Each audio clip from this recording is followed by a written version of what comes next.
The screams pierced the afternoon air like broken glass, shattering the peaceful silence of Meadowbrook Community's dog park. 13-year-old Emily Rodriguez collapsed onto the freshly mowed grass, her body convulsing as 50,000 volts coursed through her small frame. Her therapy dog, a gentle golden retriever named Buddy, whimpered and pawed at her trembling form, while shocked onlookers rushed forward.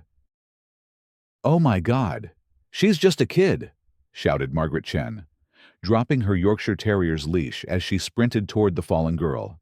The elderly woman's hands shook as she knelt beside Emily, whose brown eyes rolled back, showing only whites. Foam gathered at the corners of the teenager's mouth while her limbs jerked uncontrollably. Standing 20 feet away, Karen Whitmore adjusted her HOA security badge with trembling fingers, the yellow taser still smoking in her other hand. Her face had gone pale beneath her carefully applied makeup, but her jaw remained set with stubborn defiance. The afternoon sun glinted off her freshly dyed blonde hair as she surveyed the chaos she had unleashed. "She was tampering with the animals," Karen announced loudly, her voice cracking slightly. "I saw her bribing them with unauthorized treats. That's a clear violation of community pet policies, Section 12.7. The absurdity of her words hung in the air like a toxic cloud. Emily's body had finally stopped convulsing, but she remained unconscious, her chest rising and falling in shallow, irregular breaths. Buddy pressed his wet nose against her cheek, his tail tucked between his legs as he sensed his young handler's distress. Just 30 minutes earlier, Emily had been walking through the same park, with the carefree confidence of a typical teenager, enjoying her summer break. She wore her favorite purple t-shirt, with Dog Whisperer in Training printed across the front, a gift from her uncle, who understood her deep connection with animals. Her long black hair was pulled back in a practical ponytail, and her backpack contained the special treats recommended by her therapist for Buddy's ongoing training. Emily had been struggling with severe anxiety since her parents' messy divorce 2 years earlier. The constant fighting, the custody battles, and the feeling of being caught between two worlds had left her withdrawn and fearful. Buddy had been prescribed as part of her therapy, a gentle giant who could sense her panic attacks before they began and provide the deep pressure therapy that helped calm her racing heart. The Meadowbrook Community Dog Park had become their sanctuary. Every afternoon at 3 o'clock, Emily would clip Buddy's service dog vest into place and walk the quarter-mile from her mother's small apartment to the fenced area where neighborhood dogs played freely. She had permission from both her therapist and the community manager to bring approved treats for Buddy and occasionally share them with other friendly dogs who approached. Emily's gentle nature attracted nervous or shy dogs, and she had developed a reputation among regular park visitors as the quiet girl who could calm any anxious animal. Mrs. Patterson's rescue pit bull, who typically cowered behind his owner's legs, would trot directly to Emily for a gentle ear scratch and a small training treat. The Martinez family's elderly beagle, who had become aggressive with other dogs since losing his sight, would relax completely in Emily's presence. "She has a gift," Mrs. Patterson often told other dog owners. "That child understands animals in a way most adults never will." But Karen Whitmore had noticed Emily's growing influence in the park, and it irritated her beyond reason. As the newly appointed HOA security officer, Karen believed her role was to enforce every rule with military precision, regardless of common sense or compassion. She had been patrolling the community for 3 months, writing citations for minor infractions like grass height variations and mailbox color discrepancies. Karen had moved to Meadowbrook 6 months ago, following her own bitter divorce, using her alimony settlement to purchase a corner unit that gave her clear sightlines to most community activities. At 45, she was desperate to rebuild her sense of control and authority after years of feeling powerless in her marriage. The HOA position offered her the respect and influence she craved. plus the satisfaction of having real power over her neighbors' daily lives. She had been watching Emily for weeks, documenting every interaction with a small notebook and pen. Karen convinced herself that the teenager's popularity with the dogs represented some form of manipulation or bribery that violated community pet policies. She had approached the HOA board twice, requesting stricter enforcement of treat-sharing rules, but both times her concerns were dismissed as overly rigid. Let the kid help the animals, Board President Tom Nakamura had said during the previous month's meeting. She's not causing any harm, and the dog owners appreciate her gentle touch with their pets. But Karen's obsession had grown beyond rational thought. She began arriving at the dog park earlier each day, positioning herself on a bench with clear views of Emily's activities. She photographed the teenager sharing treats, timed her interactions with different dogs, and even attempted to interrogate other dog owners about Emily's behavior. On this particular Tuesday afternoon, Karen had armed herself with her newly issued taser, purchased through the HOA's security equipment budget. She had completed only the minimum required training, a 4-hour online course that covered basic deployment procedures but glossed over critical safety protocols and legal limitations. Karen saw the weapon as the ultimate symbol of her authority, the tool that would finally command the respect she deserved.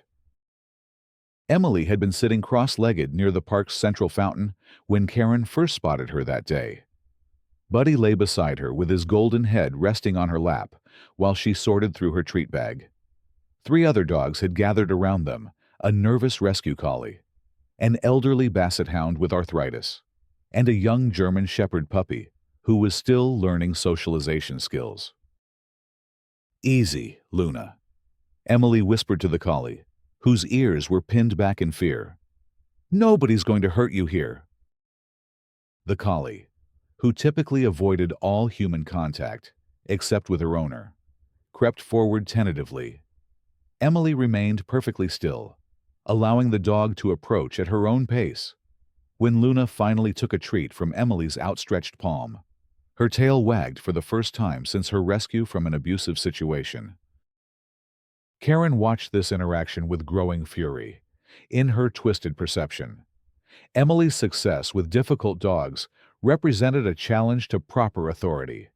How dare this child command more respect from the animals than Karen herself received from the community residents? The teenager's natural gifts highlighted Karen's own inadequacies, feeding a resentment that had been building for months. Karen stood abruptly from her bench, her hands clenched into fists. She had worn her most official-looking outfit, black pants, a white button-down shirt, and a utility belt that held her keys, whistle, and the yellow taser. Her HOA badge was pinned prominently to her chest, and she had practiced her most authoritative expression in the mirror that morning. "You there, girl." Karen's voice cut through the peaceful afternoon like a blade. "Step away from those animals immediately." Emily looked up with genuine confusion, her hand frozen halfway to offering another treat to the elderly basset hound. Buddy's ears perked up at the aggressive tone, and he moved closer to his handler, sensing her sudden spike in anxiety. "Ma'am." Emily's voice was soft, uncertain. She had seen Karen around the community, but had never interacted with her directly. "Is something wrong?" "Don't play innocent with me," Karen snapped, striding across the grass with purpose. "I've been documenting your violations for weeks. You're bribing these animals with unauthorized treats, creating dependencies, and disrupting the natural pack dynamics." The other dog owners in the park began to take notice of the confrontation. "Mrs. Patterson called Luna away from Emily's side, while the German shepherd puppy's owner hurried over to collect her pet. The peaceful atmosphere of the park shifted toward tension and uncertainty. "I have permission from my therapist and the community manager," Emily said quietly, reaching into her backpack to retrieve a folded letter. "These are prescribed treats for Buddy's training, and I'm allowed to share them with other dogs if their owners approve." Karen snatched the letter from Emily's hands before she could fully unfold it.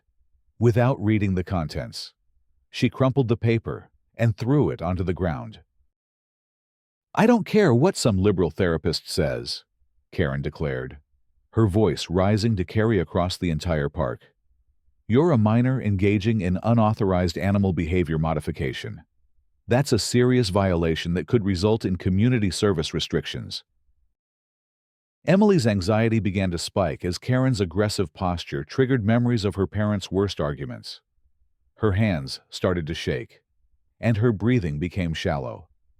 Buddy immediately moved to her side, pressing his warm body against her legs in the calming gesture he had been trained to provide. "Please," Emily whispered, her voice barely audible. "I'm not doing anything wrong. The dogs like the treats, and their owners said it was okay." "The owners don't get to override community policy." Karen's face was flushed red with rage. "And look at you, getting all emotional and manipulative. This is exactly the kind of unstable behavior that shouldn't be around animals." The cruelty of Karen's words stunned the gathering crowd of dog owners. Margaret Chen stepped forward, her elderly face set with determination. "That's enough," Margaret said firmly. "Emily has been nothing but helpful and kind to our pets. She's done nothing wrong, and you're frightening her for no reason." "Stay out of this, old woman," Karen spat, turning her fury toward Margaret. "This is official HOA business, and you're interfering with a security investigation." But Margaret's intervention had emboldened others. David Martinez, a construction worker whose beagle had been helped by Emily's gentle touch, stepped forward as well. "What investigation?" David demanded. "The kid feeds our dogs treats with our permission. Since when is that a crime?" Karen felt her authority slipping away as the crowd turned against her. The respect and fear she had worked so hard to cultivate were evaporating before her eyes. In her desperation to reassert control, her hand moved instinctively to the taser on her belt.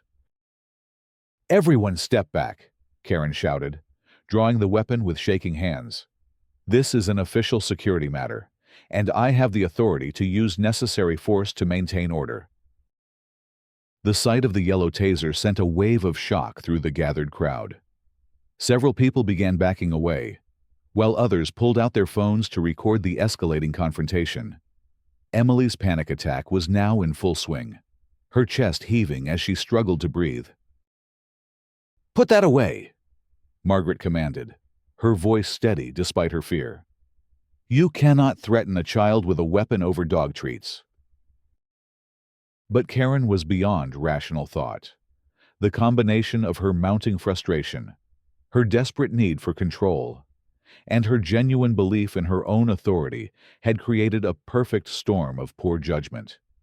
She saw Emily's panic attack as defiance, the crowd's opposition as mutiny, and the situation as a test of her resolve. "I'm placing you under citizen's arrest for violation of community animal welfare policies," Karen announced, pointing the taser directly at Emily. "You will come with me to the HOA office immediately for processing." Emily couldn't respond through her panic attack. Her vision was blurring at the edges, and her hands were cramping from hyperventilation.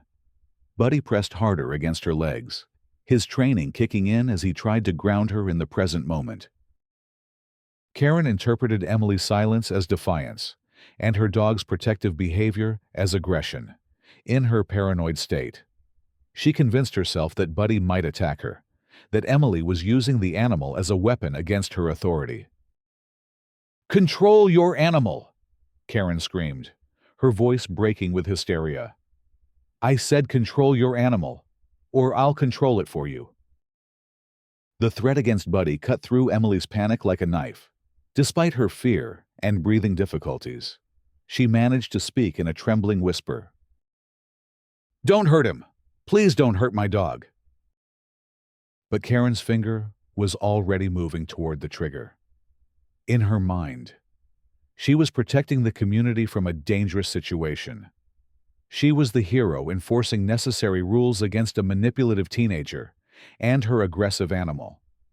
The narrative she had constructed in her head was so complete, so vivid, that reality had become negotiable. The taser fired with a sharp crackling sound that echoed across the park like thunder.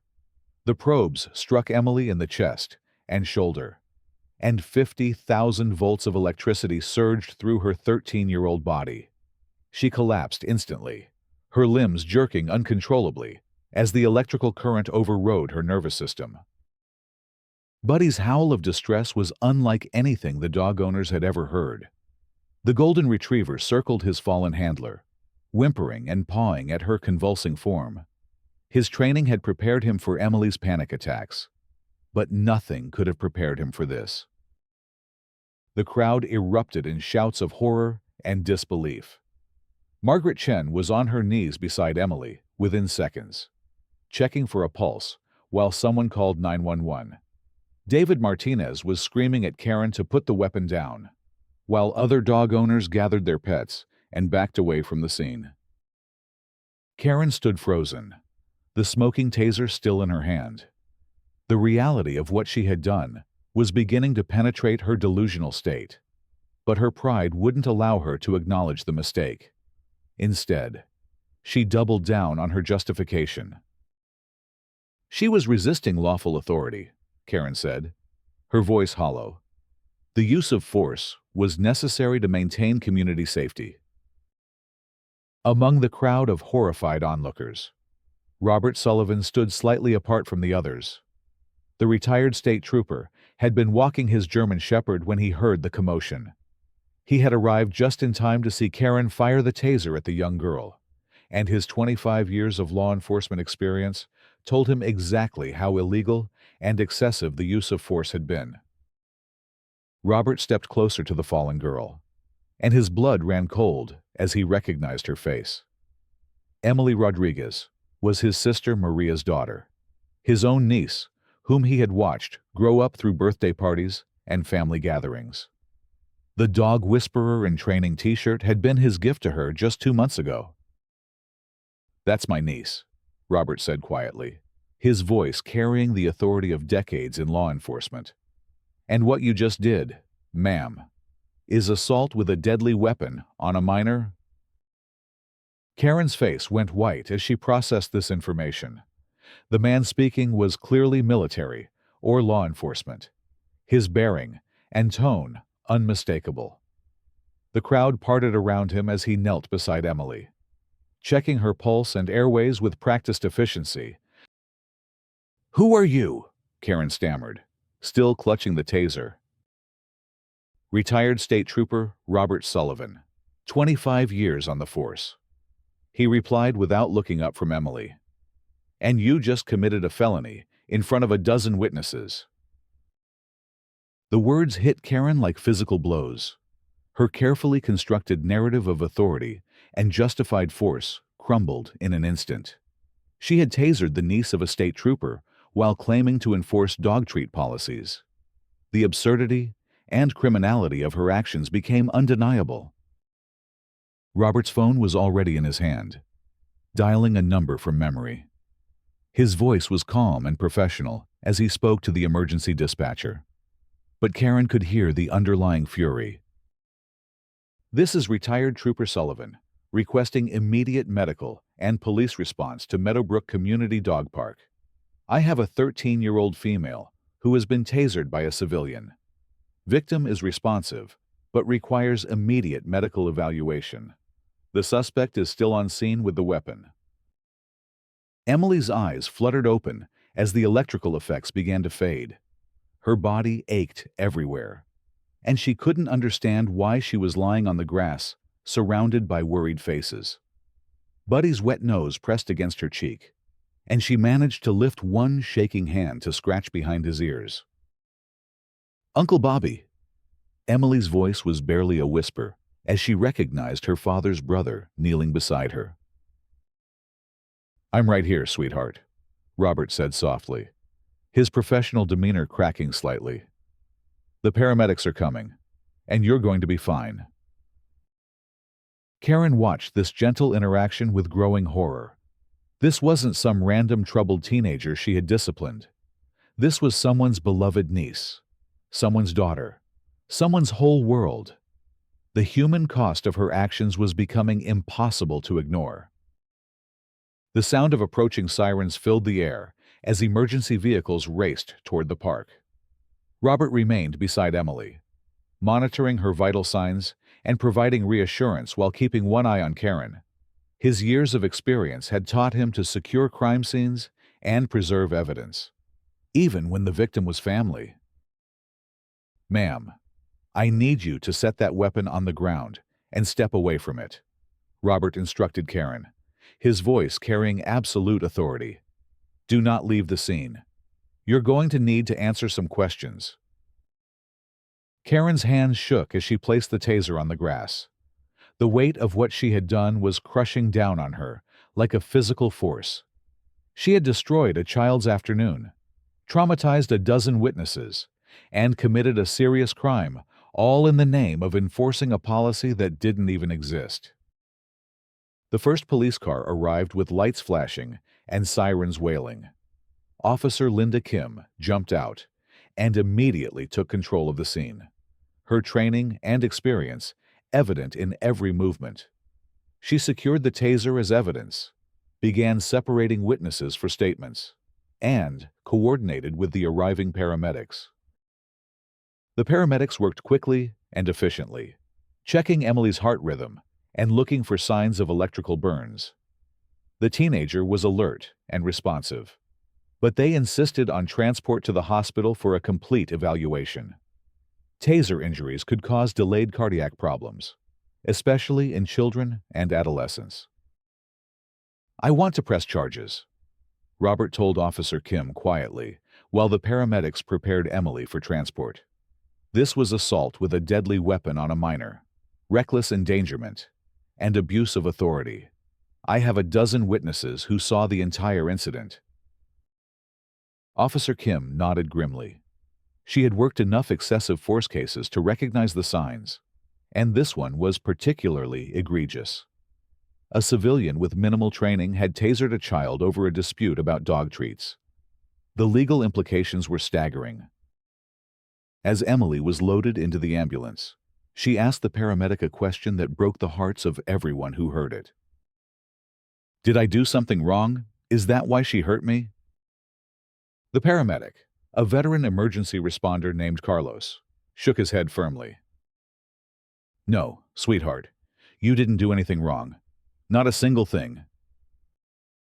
Robert rode in the ambulance with Emily, while Buddy was temporarily cared for by Margaret Chen. The retired trooper spent the ride on his phone, calling his sister Maria and setting in motion a chain of events that would have far-reaching consequences for everyone involved. Maria Rodriguez arrived at the hospital 30 minutes later, her face streaked with tears and her hands shaking with fury. As a social worker specializing in child protection, she understood both the legal and psychological implications of what had happened to her daughter. The trauma of being tasered would require extensive therapy, and the breach of trust would take months to rebuild. While Emily underwent medical evaluation, Robert used his connections within the state police to ensure the case received appropriate attention. This wasn't just a local matter anymore. It was a potential civil rights violation that required investigation at the state level. Detective Sarah Morrison of the State Police Criminal Investigation Division arrived at the hospital that evening to take Emily's statement. The veteran detective specialized in cases involving abuse of power and excessive force, and she had seen enough similar incidents to recognize the patterns. "Can you tell me what happened at the dog park today?" Detective Morrison asked gently, her recorder running as Emily recounted the events. Emily's statement was heartbreaking in its innocence. She described sharing treats with the dogs, Karen's angry confrontation, and her growing panic as the situation escalated. She couldn't understand why anyone would see her actions as threatening or wrong. "I just wanted to help the scared dogs feel better," Emily said, tears streaming down her face. "Buddy helps me when I'm scared. So I thought maybe I could help other dogs too."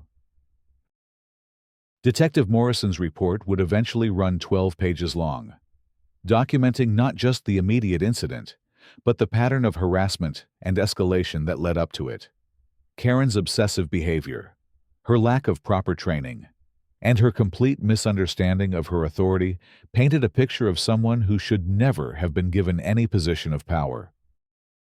The HOA board called an emergency meeting that evening, their usual conference room packed with angry residents demanding answers. President Tom Nakamura found himself facing the worst crisis in the community's 15-year history. "How did we let this happen?" demanded resident Janet Foster, whose own teenage daughter often played with Emily at the park. "How did we give a taser to someone who would use it on a child?" The board's liability insurance company was already demanding a full investigation and threatening to cancel coverage if proper procedures hadn't been followed. The potential for both criminal and civil lawsuits was enormous, and the community's financial stability was suddenly at risk. Karen, meanwhile, sat in a holding cell at the county jail, charged with assault with a deadly weapon, reckless endangerment of a child, and civil rights violations.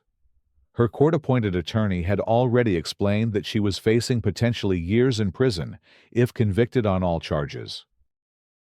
The story hit the local news within hours, and by the next morning, it had spread to national outlets. HOA officer tasers, 13-year-old girl for feeding dog treats, became a headline that captured the public's imagination and outrage. Karen's mugshot appeared on news websites across the country, forever linking her face with the worst kind of abuse of power.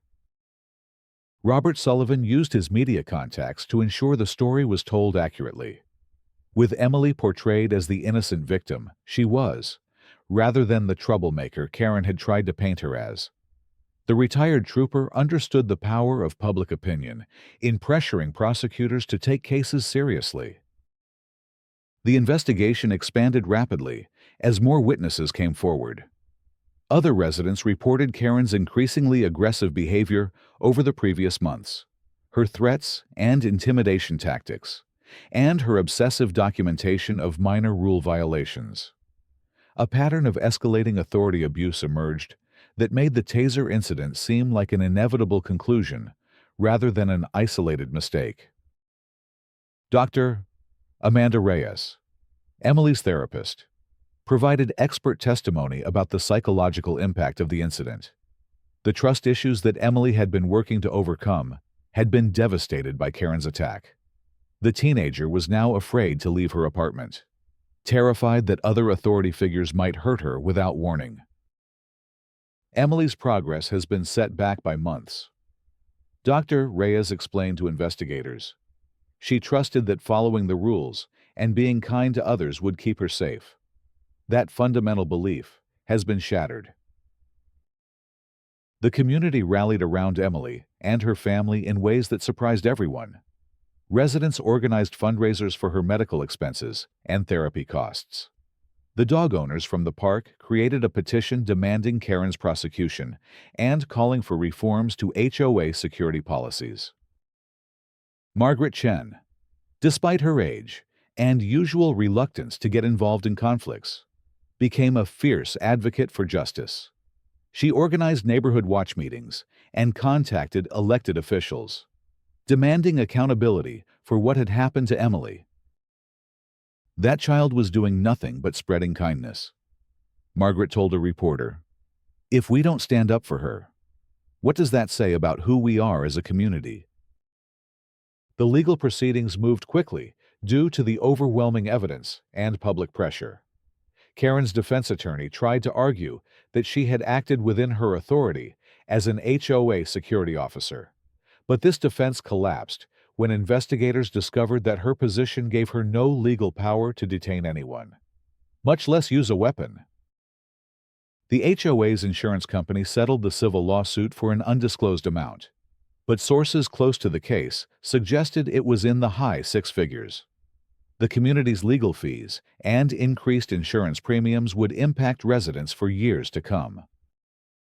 During the trial, Karen's ex-husband testified about her controlling behavior and desperate need for authority during their marriage. Co-workers from her previous job described similar patterns of conflict and overreach. The prosecution built a compelling case that the taser incident was not an aberration, but the predictable result of giving power to someone fundamentally unsuited for it. Emily's testimony was delivered via video link to spare her the trauma of facing Karen in person, even through the screen. Her innocence and genuine confusion about why she had been targeted moved several jurors to tears. "I still don't understand what I did wrong," Emily said quietly when asked about the incident. "I was just trying to help the dogs feel less scared." The jury deliberated for less than 3 hours before returning guilty verdicts on all charges.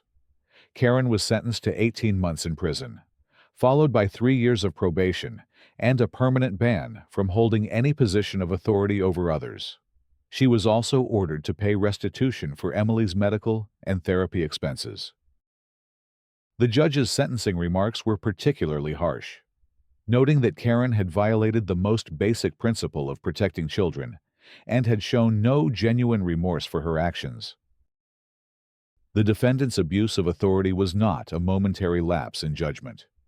Judge Patricia Hendricks stated, "It was the culmination of months of increasingly dangerous behavior that endangered a vulnerable child." The Meadowbrook community underwent significant changes in the aftermath of the incident. The HOA board implemented new policies requiring extensive background checks and psychological evaluations for any security positions. Tasers and other weapons were permanently banned from community use. More importantly, the community's culture shifted toward greater kindness and protection of its most vulnerable members. Emily's gentle way with animals became a model that other residents tried to emulate, and her story inspired new programs pairing therapy animals with children and elderly residents. 6 months after the incident, Emily returned to the dog park for the first time. She was accompanied by her uncle Robert, her mother Maria, and Dr. Reyes, all supporting her as she faced the place where her sense of safety had been shattered. Buddy seemed to understand the significance of the moment. The golden retriever stayed close to Emily's side, his warm presence providing the comfort and security she needed to take each step forward.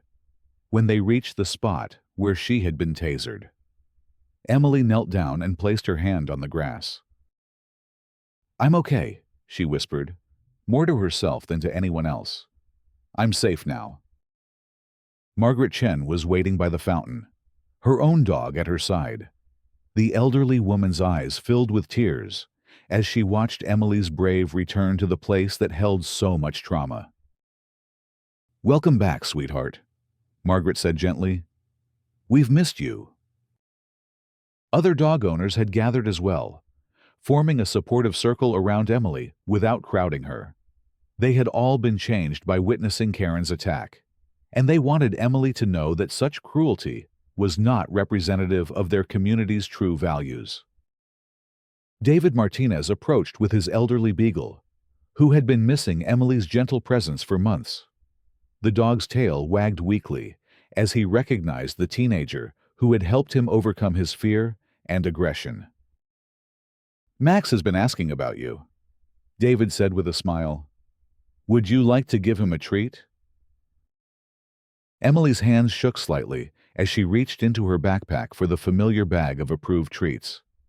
The simple act of offering food to a friendly dog had once brought her such joy, but now it carried the weight of trauma and fear. Max accepted the treat gently, his tail wagging more vigorously as he remembered the kind girl who had helped him through his difficulties. The interaction was brief, but meaningful, a small step toward reclaiming the simple pleasure that had been stolen from Emily. As the afternoon progressed, more dogs and their owners joined the informal gathering.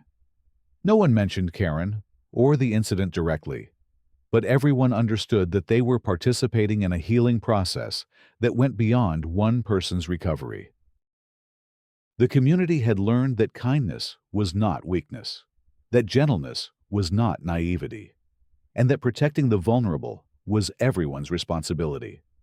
Emily's grace in the face of undeserved cruelty had shown them what real strength looked like.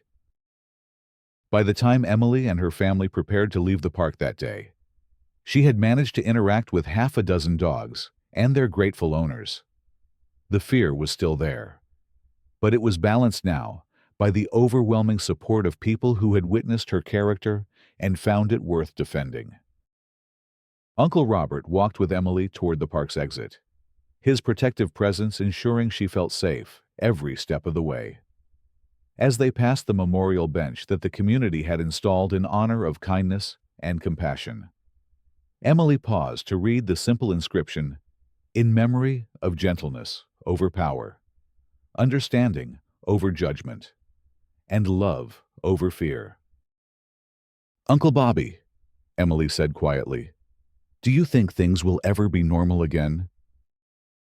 Robert considered his answer carefully, understanding that his niece needed honesty, tempered with hope. "I think normal is going to look different now," he said, "but different doesn't have to mean worse. Sometimes the hardest experiences teach us who we really are and who we want to become." As they reached the park's entrance, Emily turned back for one last look at the place that had been both her sanctuary and her nightmare. Buddy pressed against her legs, offering his steady presence as she processed the complex emotions of return and recovery. The afternoon sun cast long shadows across the grass where she had fallen, but those shadows no longer seemed threatening. They were simply part of the landscape, no more dangerous than the trees that cast them or the flowers that bloomed despite the darkness. Emily Rodriguez had survived the worst that one person's cruelty could inflict, and she had discovered something precious in the aftermath, a community that would stand up for what was right, a family that would fight for her protection, and an inner strength that no one could take away. The girl who had once been tasered for feeding treats to nervous dogs walked out of the park that day with her head held high, her therapy dog at her side, and her faith in basic human decency cautiously restored. Karen Whitmore's abuse of power had failed to break her spirit, and in failing, it had revealed the true character of everyone around her. Justice, Emily learned, was not just about punishment for wrongdoing. It was about restoration, healing, and the promise that communities could choose to protect their most vulnerable members rather than enable those who would harm them. It was about the difference between power and authority, between fear and respect, between the person Karen had been and the person Emily would become. In the end, the 13-year-old girl who loved animals had not only survived her encounter with senseless cruelty, but had helped transform an entire community in the process. Her gentle strength had proven more powerful than Karen's taser, her kindness more lasting than intimidation, and her recovery more inspiring than any abuse could be destructive. The dog park remained open, welcoming, and safe for all who entered with peaceful intentions. And Emily's story became a reminder that sometimes the smallest among us can teach the most important lessons about courage, resilience, and the enduring power of treating others with the kindness we all deserve.